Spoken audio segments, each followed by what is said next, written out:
বুকে পেসমেকার নিয়ে সন্তানের জন্ম দিলেন মা। ন্যাশনাল মেডিকেল কলেজে সফল অপারেশন। পেসমেকার বসানোর পরদিন সন্তান প্রসব। মা এবং সন্তান দুজনেই সুস্থ।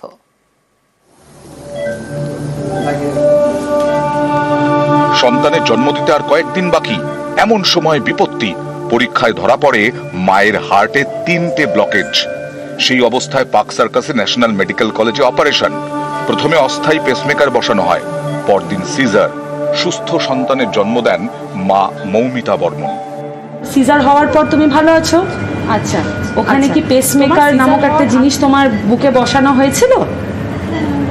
বসানো হয়েছিল। আচ্ছা, তারপর থেকে তোমার এখন কোনো অসুবিধা হচ্ছে না? দক্ষিণ দিনাজপুরের বালুরঘাটের বাসিন্দা মৌমিতা বর্মন, বয়স 26। মাসখানেক আগে তার বুকে যন্ত্রণা শুরু হয়। তখন তিনি 8 মাসের সন্তান সম্ভবা।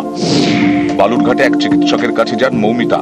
পরীক্ষায় ধরা পড়ে হার্টে 3টি ব্লকেজ। মৌমিতা যান বালুরঘাট হাসপাতালে, সেখান থেকে মালদা মেডিকেল কলেজ, এরপর চিত্তরঞ্জন ন্যাশনাল মেডিকেল কলেজ। যে কোনো সময় রোগীর হার্ট অ্যাটাকের সম্ভাবনা, তাই মৌমিতার বুকে বসানো হয় অস্থায়ী পেসমেকার। পরদিন সন্তানের জন্ম দেন।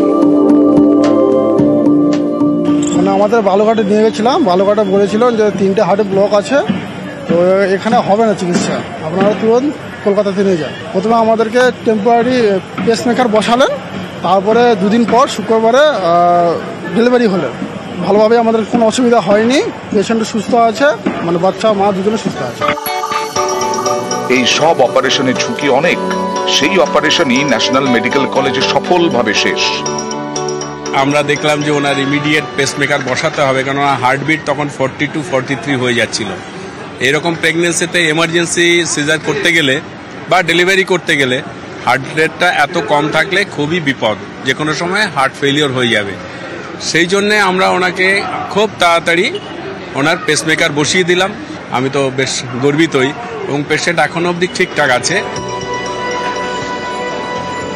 একদিকে যখন চিকিৎসক রোগীর সম্পর্কের অবনতি নিয়ে নানান তথ্য আসে, তার মধ্যে ন্যাশনাল মেডিকেল কলেজের এই সাফল্য সত্যি এক নতুন মুকুট বলা যেতে পারে।